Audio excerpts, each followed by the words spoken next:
നമസ്കാരം. ഓട്ടോറിക്ഷക്കാരുടെ കഴുത്തറപ്പൻ കൂലിയെക്കുറിച്ച് സാധാരണക്കാർ പറയുന്നത് കേൾക്കാം. മീറ്റർ ഇടാതെ വണ്ടി ഓടിച്ചിട്ട് മുടന്തൻ ന്യായങ്ങൾ നിരത്തി കയ്യിൽ നിന്ന് കൂലി കൂട്ടി വാങ്ങിക്കും. റോഡ് ശരിയല്ല, റിട്ടേൺ കാലിയടിക്കണം, പെട്രോൾ വില കൂടി. ഇതൊക്കെ യാത്രക്കാർ അറിയേണ്ട കാര്യം എന്താണെന്ന് ചോദിക്കാത്തവരുമില്ല.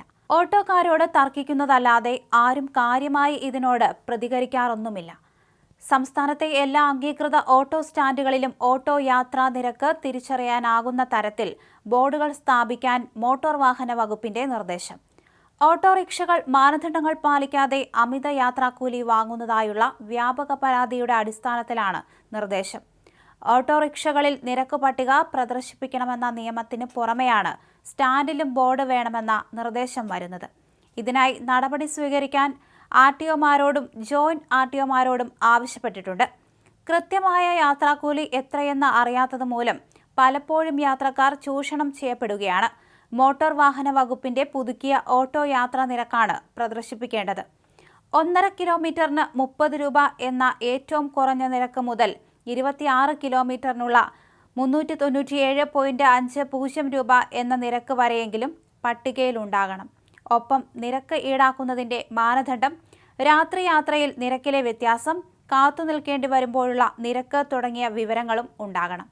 താലൂക്ക് അടിസ്ഥാനത്തിൽ സബ് ആർടിഒമാരുടെ ഓഫീസുകളിലാണ് ഓട്ടോ തൊഴിലാളി സംഘടനകളുടെ സഹായത്തോടെ നടപടികൾ എടുക്കുന്നത്. സ്ഥാപിക്കേണ്ട ബോർഡുകളുടെ മാതൃകയും നൽകുന്നുണ്ട്. ഓട്ടോറിക്ഷകൾക്ക് അകത്ത് നിരക്ക് പട്ടിക പ്രദർശിപ്പിക്കുന്നുണ്ടോ എന്ന് ഫിറ്റ്നസ് പരിശോധനാ സമയത്ത് ഉറപ്പാക്കുന്നുണ്ടെന്നും മോട്ടോർ വാഹന വകുപ്പ് അധികൃതർ പറഞ്ഞു. ചില ഓട്ടോകൾക്ക് മീറ്റർ ഇല്ല. മീറ്റർ ഉള്ളവയാകട്ടെ അത് പ്രവർത്തിക്കുന്നുമില്ല.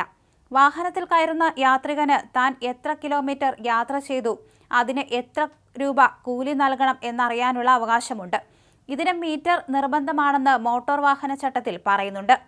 മീറ്റർ സ്ഥാപിക്കാത്തത് കാരണം യാത്രക്കാർ അമിത യാത്രാക്കൂലി നൽകേണ്ടിയും വരുന്നു. ഈ സാഹചര്യത്തിലാണ് മീറ്റർ ഇല്ലാതെ ഓട്ടോറിക്ഷകൾക്കെതിരെ കർശന നടപടി. ഓട്ടോറിക്ഷക്കാരുടെ ഈ നടപടി മൂലം യാത്രക്കാർ പലപ്പോഴും ബുദ്ധിമുട്ട് അനുഭവിക്കുന്നുണ്ട്. മീറ്ററിൽ കാണുന്ന തുക നൽകിയിട്ടും വീണ്ടും അതിൽ കൂടുതൽ ചോദിക്കുന്ന പല സാഹചര്യങ്ങളും എല്ലാവർക്കും തന്നെ ഉണ്ടായിട്ടുണ്ടാകാം. കഴിഞ്ഞ വർഷം തന്നെ ഇത്തരത്തിൽ മീറ്റർ ഇടാത്ത ഓട്ടോറിക്ഷക്കാർക്കെതിരെ നടപടിയെടുത്തിരുന്നു. അതുപോലെ തന്നെയാണ് ഇപ്പോൾ എല്ലാ ഓട്ടോറിക്ഷ സ്റ്റാൻഡിലും തുകയുടെ കാര്യം എഴുതി വയ്ക്കണം എന്ന് പറഞ്ഞിരിക്കുന്നത്.